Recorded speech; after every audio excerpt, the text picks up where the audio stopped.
AI tools నేర్చుకుని passive income సంపాదించాలనుకుంటున్నారా? పూర్తి వివరాలకు సంప్రదించండి. పవిత్ర జయరాం అండ్ దాంతోపాటు చందు భార్య ఇంటర్వ్యూ కనుక మనం చూస్తే ప్రియచౌదరి గారు రాత్రులు 12ంటికి స్టార్ట్ చేస్తే మార్నింగ్ 5 o'clock వరకు తన్నులు తింటూనే ఉండేదాన్ని నేను. అయినా నాకు ఒక ఆడపిల్ల ఉంది, ఏదో ఒక రోజు ఇంటికి వస్తాడు, మళ్ళీ మా దగ్గరకు వస్తాడని ఉన్నాను నేను అని చెప్తుంది. కామాతురాణం నభయం నలచ్చ. కామంతో కళ్ళు నెత్తికెక్కిన వాడికి కామం అనే అంటాను. ప్రేమ అని ఎవడు మాట్లాడతాడు? చెప్పులతో కొట్టాలి ప్రేమ అన్న వాళ్ళ భార్య చెప్తుంది, పవిత్ర మాట్లాడేదంట, నా మొగుడు ఏం పీక్కుంటావో పీక్కో. భగవంతుడు పీకేశాడుగా. ఏం సాధించారు మీరిద్దరు జీవితంలో?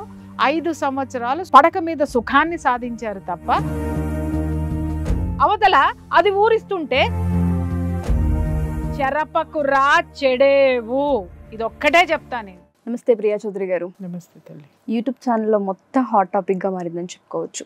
పవిత్ర జయరాం అండ్ దాంతోపాటు చందు వీళ్ళ మరణాల వెనుక కనుక మనం చూస్తే, దానికన్నా ముందు హిస్టరీ కనుక మనం చూస్తే, ఆల్రెడీ ఈయనకు పెళ్ళే 2 పిల్లలు, ఆవిడకి పెళ్ళే 2 పిల్లలు. అలా పిల్లలు కూడా పెళ్ళిళ్ళ వయసుకు వచ్చిన పిల్లలని క్లియర్గా కొన్ని వీడియోస్లో మనకు కనిపిస్తుంది. ఆవిడ కార్ యాక్సిడెంట్లో చనిపోవడం, 2 daysకి మళ్ళీ ఈయన చనిపోవడం, ఇన్స్టాగ్రామ్లో ఈయన పోస్టులు ఏవైతే పెట్టారో, పాప 2 daysలో నేను వచ్చేస్తున్నాను, నువ్వు లేకుండా నేను ఉండలేను, జిమ్ కోచ్ కాల్ చేశాడు, నేను జిమ్కి వెళ్ళేసి వస్తానని పెట్టడం, ఇటువంటివన్నీ ఎంత ఆశ్చర్యంగాను షాకింగ్గాను ఉన్నాయంటే అసలు ఏంటి, ఏ విధంగా చూడాలి దీన్ని అని.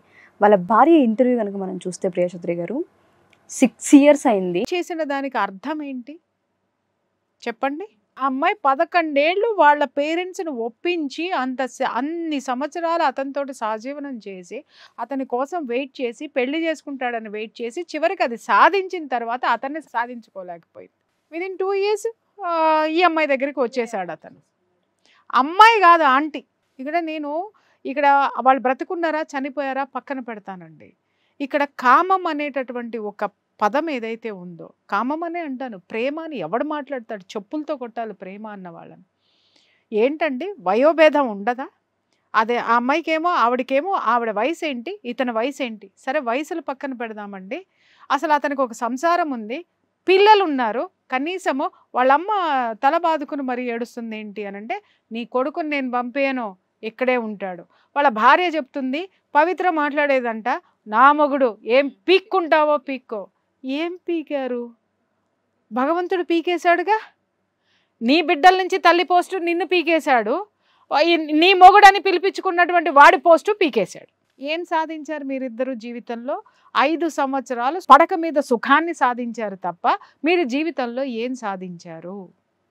అటు ఎన్ని కుటుంబాలు నాశనం అయిపోయినాయి వీళ్ళు చేసినటువంటి ఈ పనితోటి. అమ్మాయి నిజంగా ఒక ఆర్టిస్ట్గా ఉండి, అమ్మాయి ఒకసారి నా దగ్గర కౌన్సిలింగ్ కూడా వచ్చినట్టు గుర్తు నాకు. ఆ డిప్రెషన్ తోటి వచ్చింది. అలాగని చెప్పేసి వీళ్ళు ఏ పెళ్ళిళ్ళు చేసుకున్నా, ఇప్పుడు ఆ అమ్మాయి అంతకుముందు జీవితం అంతా నా భర్తతోటి బాగాలేదండి, నా భర్త నన్ను ఇబ్బందులు పెడుతున్నాడు, అనుమానిస్తున్నాడు, ఇవన్నీ. నీకు ఆల్రెడీ ఒక భర్త కొడితే, తిడితే, అనుమానిస్తే ఎంత బాధపడ్డావో నీకు ఆ అవగాహన ఉంది, ఆ పెయిన్ ఉంది. అదే పెయిన్ని నువ్వు ఇంకొక ఆడదానికి ఎలా ఇచ్చావు? నా భర్త మంచివాడు కాదు అని నువ్వు ఎక్స్ప్రెస్ చేసావు. నన్ను కొట్టేవాడు, తిట్టేవాడు, టార్చర్ పెట్టేవాడు, అందుకని నేను నా భర్త నుంచి దూరంగా ఉంటున్నానని అన్నావు.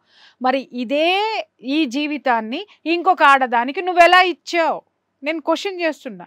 ఇప్పుడు ఉన్నటువంటి నడుస్తున్నటువంటి చరిత్రలు బోల్డ్ మంది జీవితాల్లో ఉన్నాయి. ఇవి చాలా మంది జీవితాల్లో నడుస్తున్న చరిత్ర ఇది. వయోభేదం లేకుండా, మగవాడికి వయసు ఎక్కువ ఉన్నా ఆడదానికి 30 ఏళ్ళు ఆడదా 60 ఏళ్ళు ఆడిన వేసిపోతుంది. పిల్లల్ని వదిలేసి వెళ్ళిపోతాడు. వాడు ఎట్లా పోతాడు అనేది లాజిక్కి ఇంతవరకు ప్రపంచానికి అర్థం కానటువంటి లాజిక్లు అనమాట. పిల్లల్ని వదిలేస్తాడు. ఇక్కడ తాళి కట్టిన పెళ్ళామేమో ఉంపుడు గత్తి అవుతుంది, ఉంచుకున్నదేమో అఫీషియల్గా. అది ఏదైనా అవుతుందండి. వాళ్ళని ఇప్పుడు మీరు అన్నారు పాప, బుజ్జి, బంగారము, అసలు ఇంత అద్భుతమైనటువంటి ప్రేమలు ఈ కామంలో మాత్రమే చోటు చేసుకుంటాయేమో. నిజంగా తాళి కట్టించుకున్నటువంటి భార్య దగ్గర ఇవి ఉండవేమో, అలాగే భర్త దగ్గర ఇవి ఉండవేమో. ఎవరికి న్యాయం చేసుకున్నారు చెప్పు? ఎవరికి న్యాయం చేయాల? వాళ్ళ పిల్లల దగ్గరికి వెళ్ళి కొడుకునో కూతురునో అడిగితే ఆమె వ్యక్తిగత జీవితము వాళ్ళ ఇష్టం అండి, మా ముందే అలా ఉంటారు అని మాట్లాడాడు అని అంటే, అసలు ఏ సంస్కృతితోటి, ఏ సంస్కారంతో వీళ్ళు పెరిగారు అనేది ఒక క్వశ్చన్ నేను వేయాలని అనుకుంటున్నానండి. వీళ్ళందరూ కలిసి సమాజాన్ని ఏం చేద్దాం అనుకుంటున్నారు? నీ వయసు ఉన్నటువంటి వాడు నీకంటే మహా అయితే ఒక 7-8 ఏళ్ళు వయసు పెద్దవాడై ఉండుంటాడేమో, లేదా ఒక 10 ఏళ్ళు పెద్దవాడై ఉండుంటాడేమో, తమ్ముడు వయసు లేకపోతే పెద్ద కొడుకు వయసు. అటువంటి వ్యక్తితోటి నీ తల్లి సహజీవనం చేస్తుంది అనంటే అది కూడా ఇంకొక కుటుంబాన్ని నాశనం చేస్తుంది అనంటే ఇంకిత జ్ఞానం ఉన్నటువంటి కొడుకుగా ఆవిడ జీవితం ఆవిడిష్టమా? ఎవరి జీవితాలు ఎవరిష్టము? ఎవరి ఇష్టం కొద్దీ ఇంకొక జీవితాన్ని నుంచి ఎలా లాక్కుని వస్తారండి జీవితాల గురించి? ఇవాళ మీరు అందరికీ సమాధానాలు చెప్పుకునేటటువంటి స్థితిలో ఈ రోజు మీరు నిలబడలేదా? ఆ రోజే మీ మదర్ని వారించి ఇది తప్పు, ఇంకొక సంసారం ఉంది, మేము మా నాన్న వల్ల మేము ఎలా ప్రాబ్లమ్స్ ఫేస్ చేసాము, వాళ్ళు కూడా సమాజంలో ఫేస్ చేయొద్దు, ఆమె కూడా ఒంటరిది అయిపోతుంది, నువ్వు ఇది కరెక్ట్ కాదు అని నువ్వు తల్లికి చెప్పుంటున్నట్టయితే ఇవాళ నీ తల్లి మీద అందరికీ సానుభూతి ఉండుండేది. చనిపోయిన వాళ్ళు ఎవరైనా సరే, అమ్మ దుర్యోధనుడు చనిపోయినా సానుభూతి చూపిస్తాము, రావణాసురుడు చచ్చిపోయినా కూడా సానుభూతి చూపిస్తాం. చావు అనేది సానుభూతితో కూడుకున్నటువంటి వ్యవహారం. కానీ జరిగిన చరిత్ర మాత్రం ఎప్పుడు వెంటాడుతూ ఉంటుంది మనల్ని. అది మాత్రం మర్చిపోవద్దు. నేను చెప్తున్నాను, ఈరోజు లివ్ ఇన్ రిలేషన్షిప్ ముసుగులోనో లేకపోతే ఎలా అయిపోయింది అని అంటే మాట్లాడితే దరిద్రపు వాగుడు ఒకటి వాగుతారు. ఏంటంటే సుప్రీంకోర్టు మాకు అనుమతి ఇచ్చేసింది అని. ఒరే చెత్త వెదవల్లారా, చెత్త ఆడ మొహాల్లారా, సుప్రీంకోర్టు జడ్జిమెంట్ ఆ ఒక్క పదం పలికి ఉండదు. ఆ పదము లివ్ ఇన్ రిలేషన్లో ఎవరెవరు ఉండొచ్చు, ఎలాంటి పరిస్థితుల్లో ఉండొచ్చు, ఎలా ఉండొచ్చు అనేటటువంటిది కూడా ఓ 300 పేజీలు ఉంటుంది ఆ జడ్జిమెంట్. ఏ రోజన్నా ఎవడైనా చదివాడా? దాని గురించి ఎవరికైనా తెలుసా? ఇంకొకళ్ళకి హామ్ చేసి కలిసి ఉండమని ఏ సుప్రీంకోర్టు తీర్పు లేదు, ఏ న్యాయమూర్తులు తీర్పులు ఇవ్వలేదు, ఏ న్యాయస్థానాలు తీర్పులు ఇవ్వలేదు. ఇంకొకటి కాపురాన్ని బలి చేసి ఇంకొక ఆడదాన్ని తొక్కేసి ఆ మొగుడిని తెచ్చుకొని నువ్వు నిలబడని ఏ ఆడదానికి సుప్రీంకోర్టు తీర్పునివ్వలేదు. అలాగే నీ భార్యకు అన్యాయం చేసి నీ కడుపును పుట్టిన పిల్లలు గంజినీళ్ళు తాగుతున్నారు, ఏం తాగుతున్నారు అక్కడ పెట్టి పక్కన ఉన్నటువంటి నువ్వు ఉంచుకున్న దాన్ని బట్టి పిల్లలకేమో ఆ అమ్మ పరమాన్నాలు పెట్టు తినిపిస్తూ కూర్చోమని ఏ సుప్రీంకోర్టు తీర్పు చెప్పలేదు. ఈ మధ్య ఇది ఒకటి మాట్లాడుతున్నారు, ఏం పీక్కుంటారో పీక్కోండి, ఏం పీక్కుంటారో పీక్కోండి అని. నేను చెప్తున్నాను, ఆ ఉసురు గనక ఎక్కువైతే ప్రకృతి పీకేస్తుంది, ఏదో ఒక రోజు పీకేస్తుంది. నా కళ్ళతో నేను చూశానమ్మా. ఇలా కుటుంబాలని నాశనం చేసినటువంటి ఆడవాళ్ళు, భార్యల్ని నాశనం చేసినటువంటి మగవాళ్ళు, నిజంగా చెప్తున్న చరిత్రలో మాత్రము మామూలు చావు అయితే వాళ్ళకి రాలా, మామూలు చావు రాలా. మోసం చేసి పెళ్లి చేసుకున్నా, మోసాలు చేసి జనాల్ని ఏమార్చినా తార్చిన ఇలాంటి వాళ్ళందరికీ శిక్షలు భయంకరంగా పడినాయి. ఇవాళ మీరందరూ అనొచ్చు ఆమె ఎలాగండి, ఆమె ఎలా, అరే ఆమె వల్ల ఇవాళ ఇంకొక కుటుంబం నాశనం అయ్యింది. అక్కడ ఆమె చనిపోయింది, సహజంగా ఏమన్నా చనిపోయిందా? ఆ చావును కూడా జీర్ణించుకోలేకపోతున్నాం మనం అసలు. చూడండి, వీడు బేబీ బేబీ బేబీ అనుకుంటూ శుభ్రంగా గాల్లో వీడు కలిసిపోయాడు. అంటే అది పిచ్చితనం అందామా, కామం పరాకాష్ఠకి చేరిందంటామా? మా కళ్ళ ముందే సంసారం చేసుకొని ఇవ్వండి అని ఏదో మాట్లాడుతున్నారు. అది చూడడం జరిగింది. మీ అమ్మేమో మిమ్మల్ని పెట్టుకొని మీ కేరింగ్ తీసుకుంటూ మిమ్మల్ని పోషించుకుంటూ మీకు ఏ లోటు లేకుండా మీ అమ్మ మిమ్మల్ని చూస్తూ మీ దగ్గరే సంసారాలు చేసుకోవాలా ఇంకొకళ్ళని తెచ్చుకుని? కానీ మీరు మాత్రము, మీ అమ్మ మాత్రము ఇంకొకళ్ళ సంసారంలోకి వెళ్ళిపోయి ఆ సంసార బంధాలని తెంచేసేసి ఆ పిల్లల పసిపిల్ల, ఆ 7 సంవత్సరాల పసిపిల్ల ఆడపిల్ల ఆ ముఖం చూడకుండా, ఆ భార్య బిడ్డల్ని చూడకుండా వాడు మాత్రం ఊడబిక్కొని వచ్చేసి నీ ఇంట్లో కూర్చొని సంసారం చేయాలా మీ అమ్మతోటి? ఎక్కడి న్యాయం ఇది? వాళ్ళ జీవితం వాళ్ళ ఇష్టం అండి అనంటే నిన్ను వదిలేసి నీ తల్లి పోతే నువ్వు ఇదే మాట మాట్లాడేదానివా? మాట్లాడేవాడివా? ఛాన్సే లేదు. ఎవరికి చెప్తున్నారమ్మా వీళ్ళందరూ నీతులు శుద్ధులు? ఎవరి కోసం మాట్లాడుతున్నారు? ఏం ఇంటర్వ్యూలు చేస్తున్నారు? నాకు చెప్పండి. అసలు ఏమి ఇవ్వదలుచుకున్నారు వీళ్ళు ప్రపంచానికి? ఏ సందేశం ఇవ్వదలుచుకున్నారని మాట్లాడుతున్నాను నేను. అంటే మీ అమ్మ జీవితం మీ ఇష్టం, మీ జీవితాలు మీ ఇష్టము. మిమ్మల్ని నమ్మినందుకు ఇంకొకళ్ళ జీవితం, మిమ్మల్ని అడ్డుకొని వచ్చినందుకు మీ చేష్టల కోసం ఇంకొకళ్ళ జీవితం నష్టం, కష్టం, నాశనం. ఇది ఎక్కడ న్యాయం అమ్మా? కుటుంబ సభ్యులకన్నా ఇంగిత జ్ఞానం ఉండక్కర్లా? మాట్లాడేటప్పుడు ఏం మాట్లాడుతున్నారు?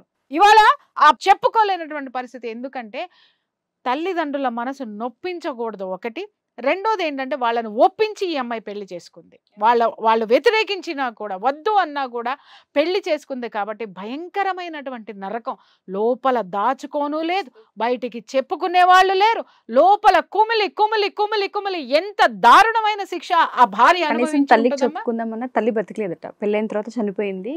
సో నేను ఎక్కడికి వెళ్ళలేని పరిస్థితి, ఇక్కడే ఉన్నాను నేను. చూడండి, అంత ఆవేదన అమ్మాయి ఉసురు ఊరికినే పోతుందా అండి? పోతుందా? 2 ఆడపిల్లలు, ఒకటి కట్టుకున్నది, 2 కన్నది. వాళ్ళని ఎన్ని రోజులు పస్తులు పడుకోబెట్టారు మీరు? ఎన్ని రోజులు వాళ్ళ ముఖం చూడకుండా ఉన్నారు?